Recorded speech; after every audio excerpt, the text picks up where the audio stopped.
Hello, my name is Reverend Dr. May Elise Cannon. Today is Tuesday, April 9th. This is the 186th day since October 7th. Today, there was an op-ed in the Washington Post, and King Abdullah of Jordan, President Macron of France, President Sisi of Egypt, wrote an op-ed that said the war in Gaza and the catastrophic humanitarian suffering it is causing must end now.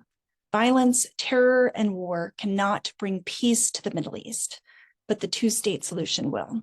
It's the only credible path to guaranteeing peace and security for all and ensuring that neither Palestinians nor Israelis ever have to relive the horrors that have befallen them since the October 7th attack. They went on in this op-ed to call for an immediate and unconditional implementation of UN Security Council Resolution 2728, underlining the urgent need to bring about a permanent ceasefire in Gaza. They condemned the violations and abuses of international humanitarian law, including all acts of violence, terrorism, indiscriminate attacks against civilians. They addressed the onset of famine, the imminent famine, and urgent need for a massive increase in the provision and distribution of humanitarian assistance in Gaza. The leaders condemned the killing of the humanitarian aid workers from the World Central Kitchen and committed to working together and preventing further regional escalation.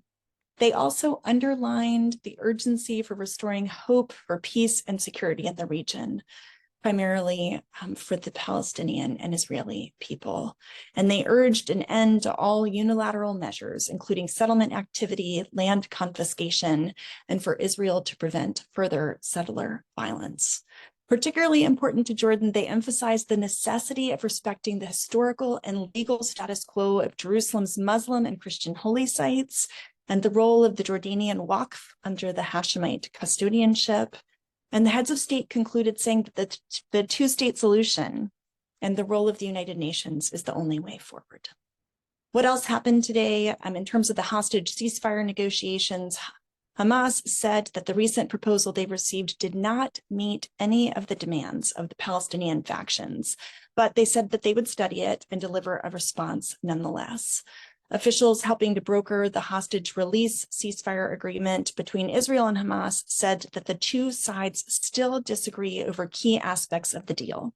According to the Wall Street Journal, the U.S. proposal presented to all parties on Sunday in Egypt includes a 6-week ceasefire and the release of 40 hostages in exchange for 900 Palestinian prisoners.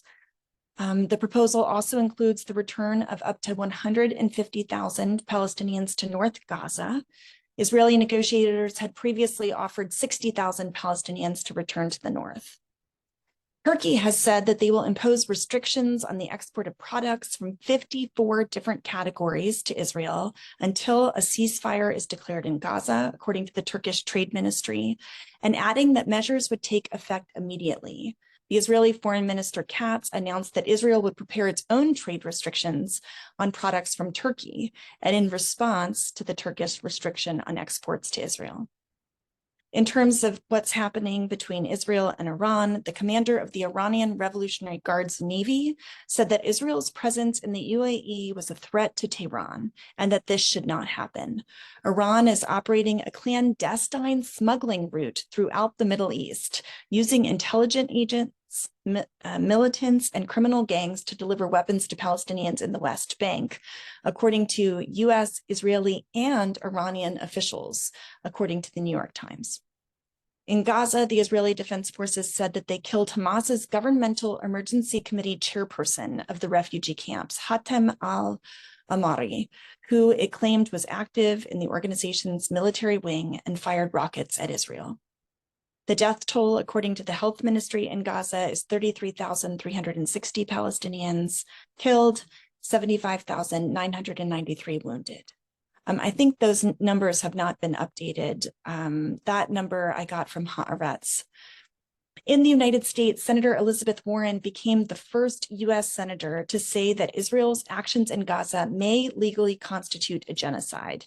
She said, if you want to do the application of law, I believe they'll find that it's a genocide, and they have ample evidence to do so.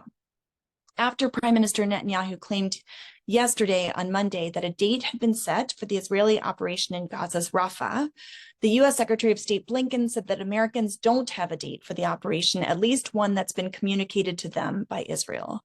What we have is an ongoing conversation with Israel on any operation. U.S. Secretary of Defense Secretary Austin said that Israel must address humanitarian needs of the Palestinian people, not in a marginal way, but in a meaningful way.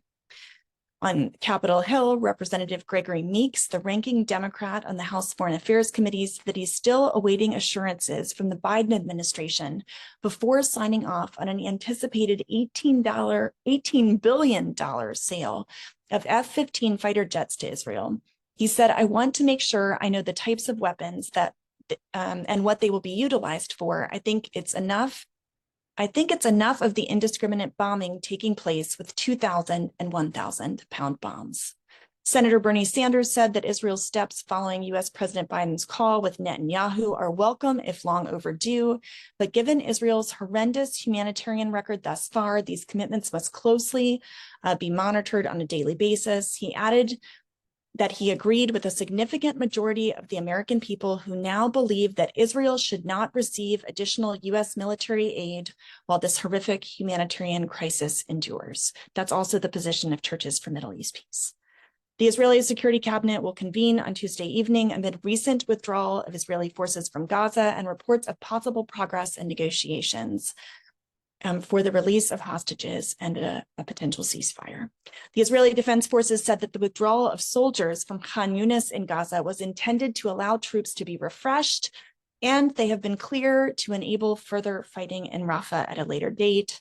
Organizations and individuals around the world have donated at least $1.4 billion towards Israel's recovery from October 7th and the attacks, according to a new report published by Israel's Diaspora Affairs Ministry.